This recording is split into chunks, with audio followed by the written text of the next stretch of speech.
Isa na naman biyahe, mga best friend, ang inyong masasaksihan sa isang lugar na para sa akin ay parang isang bagay na napakahalaga na ayaw nating mawala o masira. Sapagkat dito ay kahit papaano pansamantala ay nawawala ang aking pagod. Isang lugar na malayo sa polusyon, ingay ng mga sasakyan at tahimik na kapaligiran na tanging ang maririnig mo lang ay lagaslas ng alon at huni ng mga ibon. At syempre, pansamantala ay kahit pa paano nakaiwas ka sa marites mong mga kapitbahay at bunganga ng asawa mo. Yung mga best friend. Tayo na't samahan nyo ako mga best friend kasama ang mga pobreng lakwatsero na lakbayin ang probinsya ng Pangasinan. Ang Dasul Pangasinan na tinaguri ang the home of quality salt.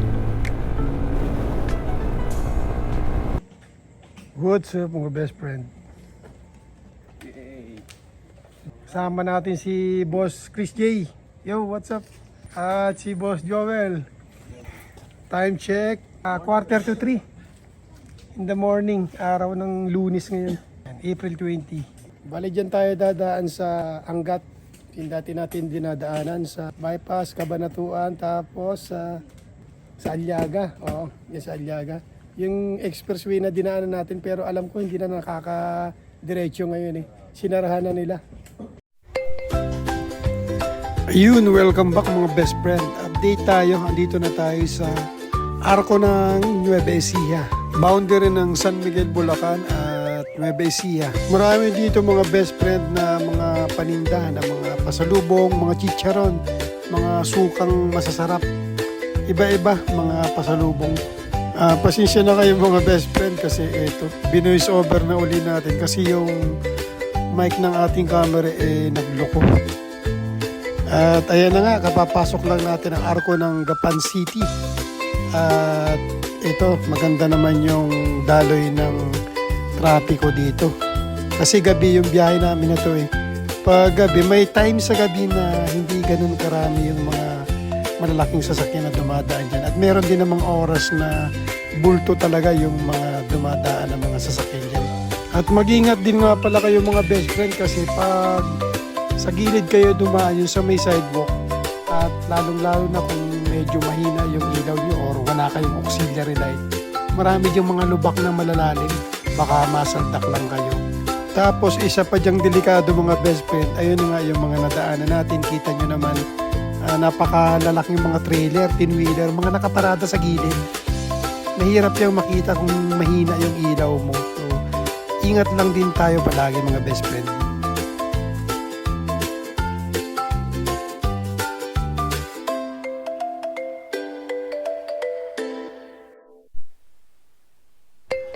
At papasok na nga tayo ng arko ng San Leonardo.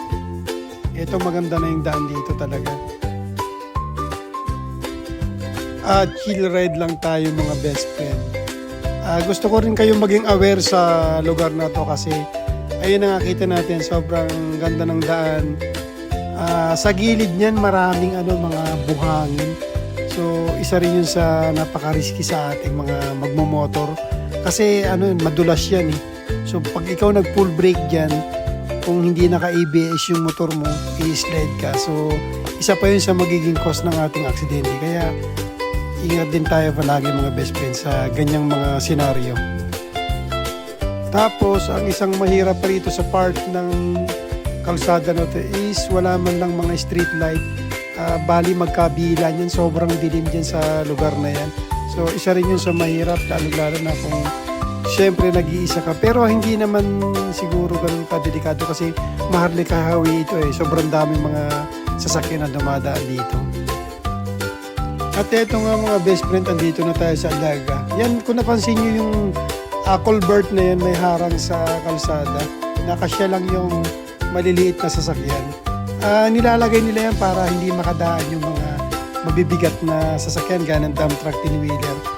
At nagpahinga tayo dito ng sumandali para magkape kasi mahirap sa biyahe kung titiisin mo yung sobrang antok kasi alam na natin kapag tayo inantok, nako, delikado yun. Kaya eto, nagkape muna kami dito mga best friend.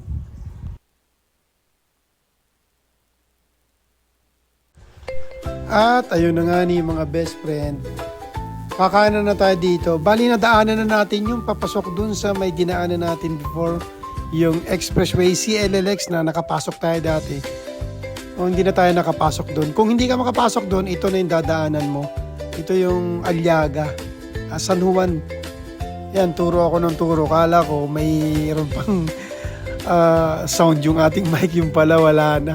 Nagloko yung ating mic. Kaya ito, pasensya na kayo kasi binoise over na lang natin.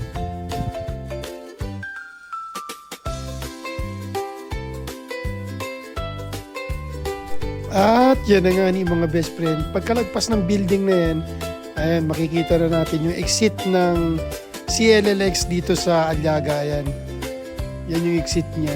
Hindi pala. Ito pala. Ayan. Ayan yung exit niya.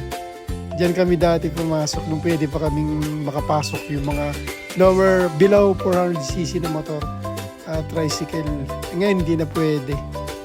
At meron nga pala tayo dyan mga best friend na vlog na nakapasok tayo dyan sa expressway na naka-tricycle tayo. Sobrang sarap lang ng feelings kasi nakapasok ka ng expressway na naka-tricycle pa. So, ayan mga best friend, panoorin nyo yung vlog natin na yan. At andito na nga tayo sa tulay na bakal, itong madulas na tulay na to. Yan, lagi kong pinapaalala sa ating mga motorista, mga best friend, sobrang dulas ng tulay na to. Kasi ano to, bakal, plancha yung pinakang flooring niya. So wala nang espalto, yan, ito. Wala nang espalto yung pinakang flooring niya. Yan, napakadulas niyan kahit bago yung gulong mo. Hindi basta-basta kakapit dyan. Yung gulong ko, nung nagsemplang kami dyan, bagong-bago yun. Kaso hindi yan, dyan sa tapat na yan. Dyan ako sumemplang. Hindi man lang kumapit dyan yung gulong ko. At ayan mga best friend, ito yung inabot Aray ko. Gas-gas yung tuhod. Pati yung motor ko, gas-gas.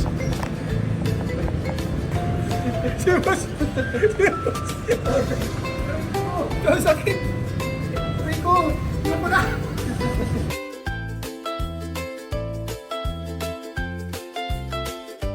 At andito na nga ni tayo sa San Manuel mga best friend. Ito yung kalsada na Baya Gimba, ito Pangasinan. Sobrang ganda ng kalsada rito. Ayan, kita nyo naman. 3 lanes, magkabila yan 3 lanes. At dito na rin yung papasok papunta dun sa T-Plex. Yan, may papasok dyan na papuntang T-Plex.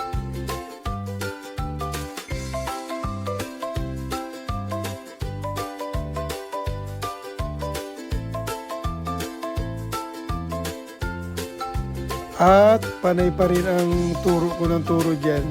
Akala ko gumagana yung mic natin. Panay na panay ang turo ko. Kaya ito yung nangyari ngayon. Bino-voice over natin at ang hirap pala mag-voice over mga best friend.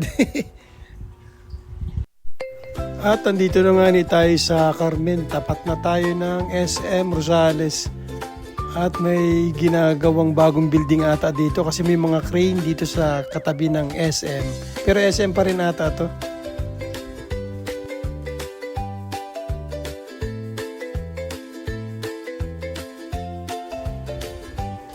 At sa mga sumandaling iyan naghahanap tayo ng gasoline station mga best friend para magpagarga ng ating gasolina. Kasi parang mas mura dyan Ang destination natin is Dasul. Mas mura dyan kumpara sa Dasul. At ayan, kakaliwa na nga ni tayo dito sa Petron. Laging Petron ako nagpapakarga mga best friend dahil unang-una maganda yung quality ng gasolina nila dyan. Kahit medyo mas mataas yung presyo kumpara sa mga ibang gasoline station. Mas okay dyan kumpara sa akin. Tapos meron pa akong yung points, yung value card. So malaking bagay din yun mga best friend kahit paano, kahit maliit lang.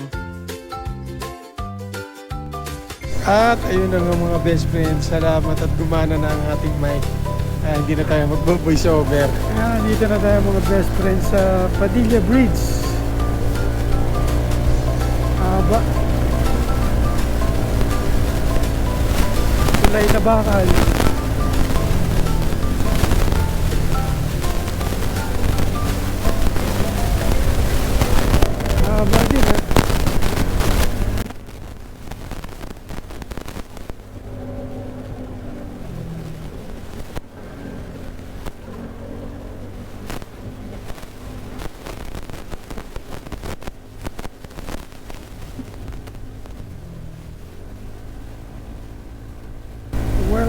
Bugalyon.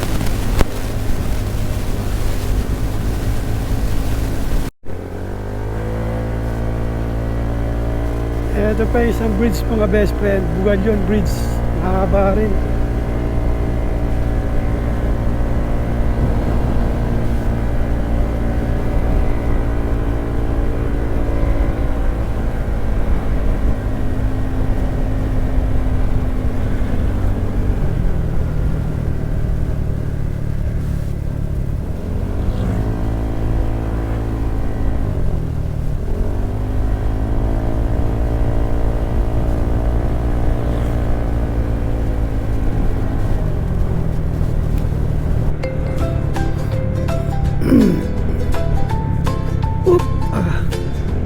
Ito na tayo mga best friends sa Labrador, Pangasinan.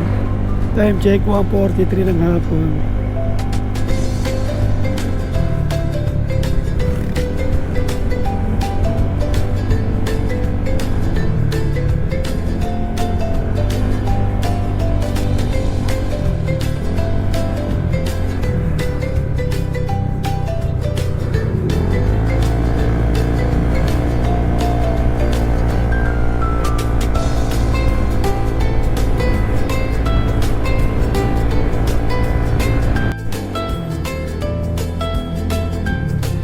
Dito na tayo mga best friends sa pamilyang bayan ng Labrador, Pangasinan.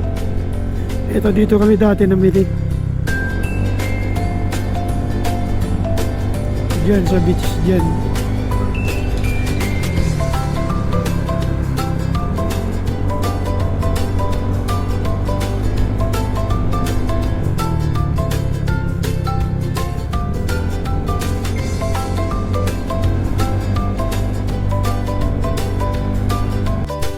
At pansamantala nga tayo munang huminto mga best friend dito sa palengke ng Suwal. Marami rito kayong mabibili ng mga maluluto ng mga seafoods, iba-iba. May karne rin, mga gulay.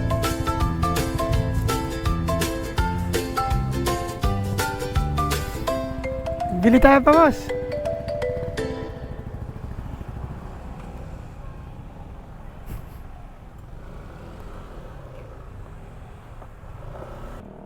At nag-usap-usap na nga kami kung anong aming bibilin para maulam sa hapunan at umagahan. Dahil dun sa resort ay, alam naman natin pag resort, mahal ang mga bilihin. Oo, yun o. Dito na tayo bili para sigurado.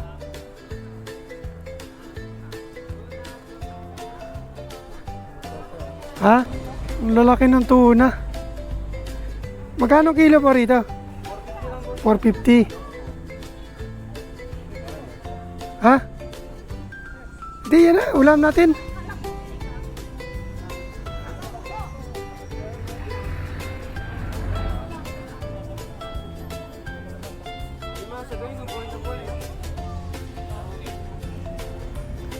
At nakipagtawaran na nga kami kay Mr. Tindero dyan sa park na yan. Kasi ang gusto namin bilhin dyan ay bangus, tsaka magkano kilo gusto pusit? ko talaga tuna, tapos yung pusit, kaso sobrang mahal na kilo ng pusit. 650 yung kilo ng pusit, napakamahal.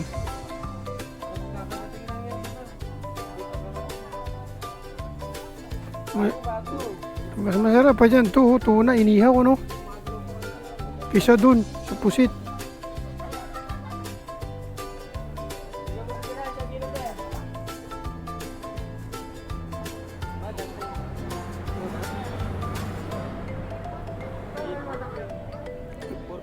Yeah. Huwag na yung pusit. Oo, isda na lang. Madaling masira yan. Oo. Iihawin natin eh. Diba ito? Ano bang ano luto? At bumili tayo ng 1 kilo nito. Kasi masarap tong kilawin kasi yung tuna is pulang-pula. Ibig sabihin, fresh na fresh pa siya. 450 mga best friends, 1 kilo. Eto, papasok na tayo mga best friend ng Suwal, Pangasinan. Ito yung welcome arc niya. Natakbo pa tayo ng 54 kilometer, 1 hour and 13 minutes.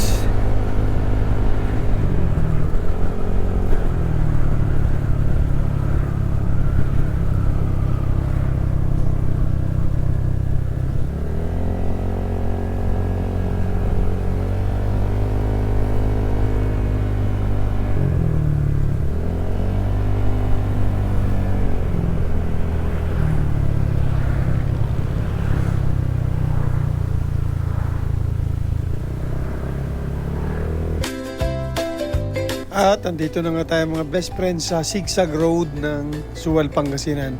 Napaka-sharp ng mga kurbada rito kaya marami na rin na disgrasya dito mga best friend. Mga truck, bus na dumiretso sa bangin. Kasi yung kabilang gilid niyan malalim na bangin. Tapos yung mga kurbadahan dyan napakatatalim.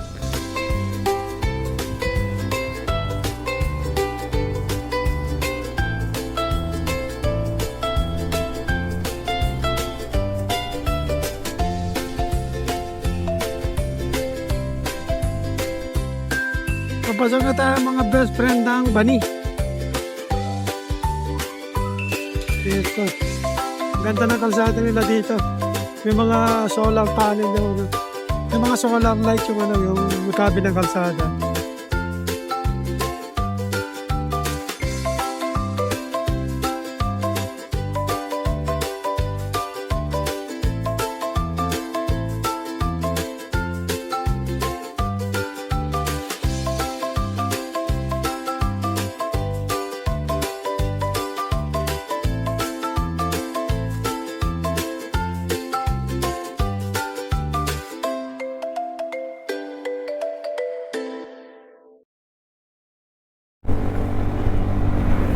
Touchdown Alaminos,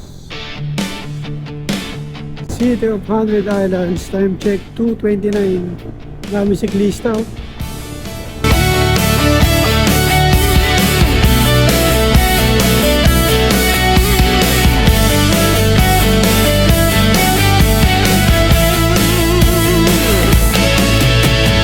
Pobreng lakwatsero, tara na sa daan. Motor na arangkada, sama-sama ang samahan. Sa bawat biyahe, saya ang dala. Kahit saan mapunta, solid ang tropa. Init man o ulan, tuloy ang lakbay. Kwento at tawanan, walang humpay.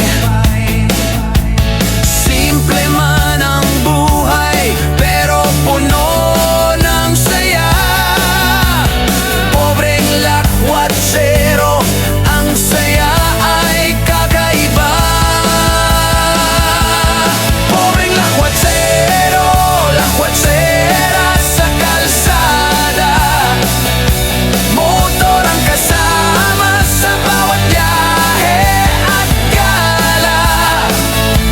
Walang iwanan sa tropa kahit saan. Sa bawat takbo, sama-sama hanggang dulo ng daan. Papasok na tayo ng Mabini, Pangasinan mga best friend. At enjoy nyo na lang muna mga best friend ang magandang view.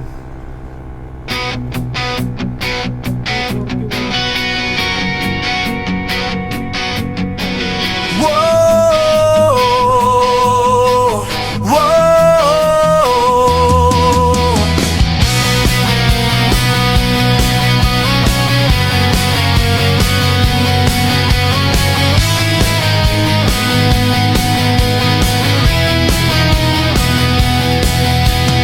Pobreng lakwatsero, tara na sa daan.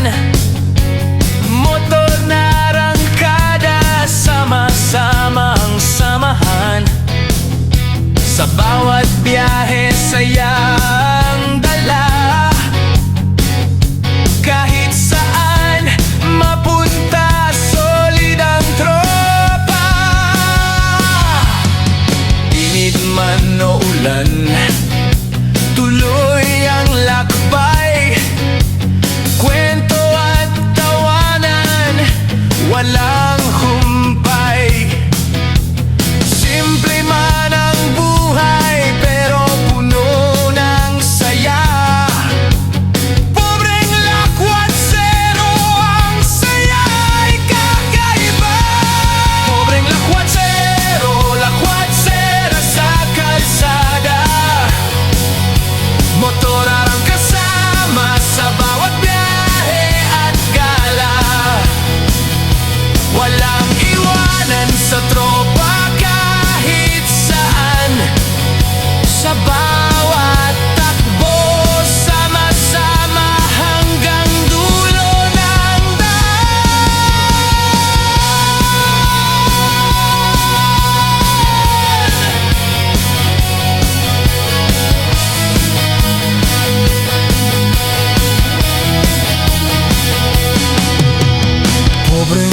lakwatsyero, sigaw ng barkada. Sa bawat biyahe saya'y umaapaw na. Sa huling sigaw, pakinggan nyo na.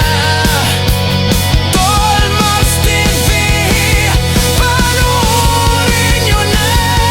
Ang pobreng lakwatsero, lakwatsera sa kalsada. Motor ang kasama sa bawat biyahe at gala.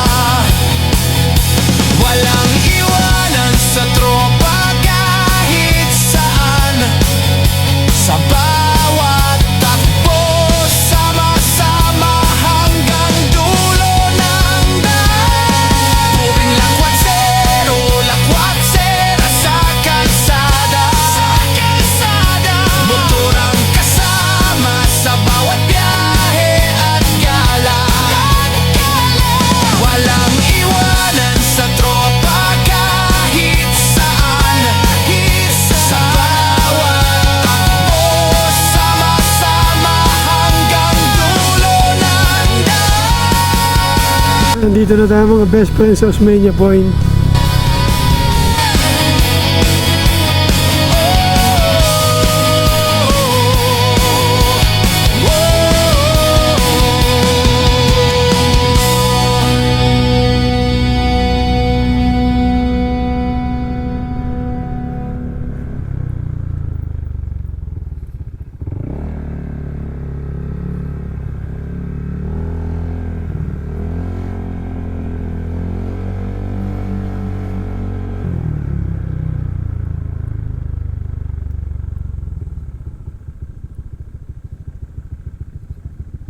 At kinabukasan na ng madaling araw yan mga best friend. Hindi na talaga natin ako ang makapag-video pa nung dating natin kasi sobrang pagod na talaga. Magkakape tayo. Ito yung pinakang pantry dito. Ayan, may mga lababo. Tapos dito may mga... Ito may gas stove. Dadala na lang kayo ng gasol. Ito malawak naman yung area. Dito kayo dito maggayat-gayat ng mga kung ano-anong dala nyo. And malaki yung lugar. Ito yung pinakang ano nila, pantry nila dito. So ito, magugas tayo ng ano. Ating, dito na lang tayo magpapainit ng tubig sa ating dalang rice cooker.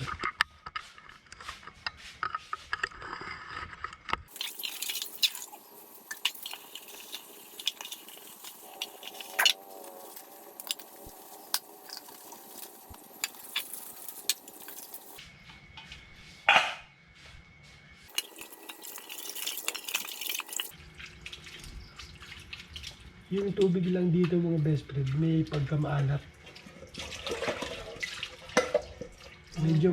Nakagat-bot. Ha? Nakagat-bot. Yun doon ako kukuha. Ano? Meron ko ito? Oo, sige.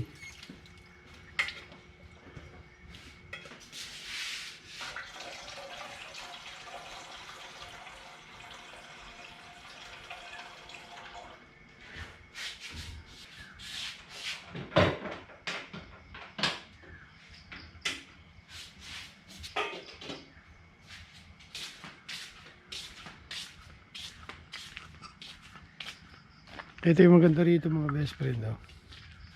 Hindi makita mamaya. I-vlog natin ito mamaya.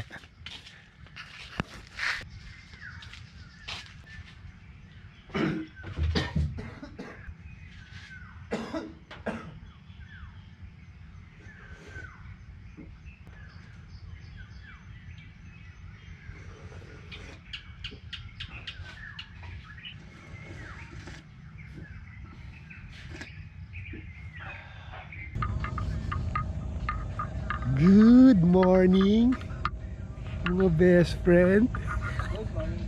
Kape. Ito at nagkakape tayo mga best friend. At sa puntong yan mga best friend ay masaya kami nagkikintuhan ni Boss Junior. Kasi nga napakasarap naman talagang magkwentuhan at magmuni-muni sa ganyang lugar na lagaslas lang ng alon ang iyong maririg at saka huni ng mga ibon wala pa yung mga maiingay na mga nagkakamping dyan, hindi tulog pa sila. At pinag-iisipan namin kung anong gagawin namin, kung bakbak ba o hindi, kasi para makatipid si gasolina, kasi yung time niya, napakamahal ng gasolina.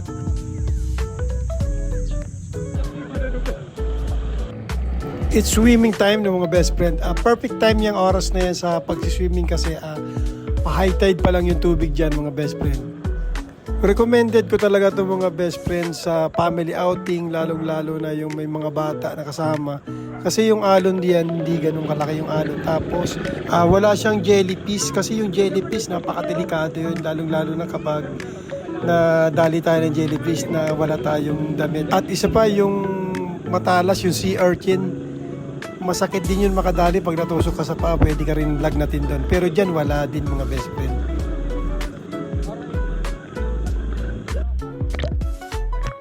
Meron. Kagabi andito, ang dami nila. May.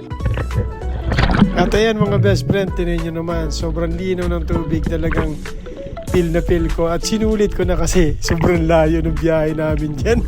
Ang sakit ng katawan ko talaga. Ito mga best friend, 1.8 yung bayad, tapos 6 packs. Sa Culebra Island ang punta.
At ayan na nga mga best friend, ito na yung pinakamasarap na part.